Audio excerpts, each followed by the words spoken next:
Hello everybody. I am going to get started today with chapter 3 of the Miraculous Journey of Edward Tulane, where we left off last time. Edward wasn't being treated very well by the maid, and then she was dismissed. So we are going to start chapter 3. Here is the picture that starts our chapter off. Looks like a dinner table. Okay. She is called the Queen Mary, said Iboulline's father, and you and your mamma and I shall sail on her all the way to London.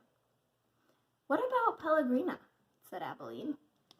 I will not go, said Pellegrina. I will stay. Edward, of course, was not listening. He found the talker on the dinner table excruciatingly dull. That means boring. In fact, he made a point of not listening if he could help it. But then Iboulline did something unusual, something that forced him to pay attention. As the talk about the ship continued, Iboulline reached for Edward and took him from his chair and stood him in her lap.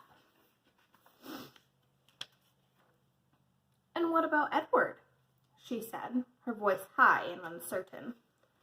What about him, darling? Said her mother. Will Edward be sailing on the Queen Mary with us?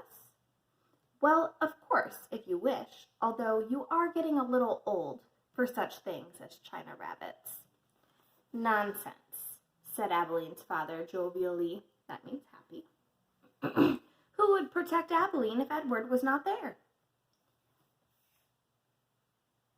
From the vantage point of Ibouline's lap, Edward could see the whole table spread out before him in a way that he never could when he was seated in his own chair. He looked up upon the glittering array of silverware and glasses and plates. He saw the amused and condescending looks of Ibouline's parents, and then his eyes met Pellegrina's.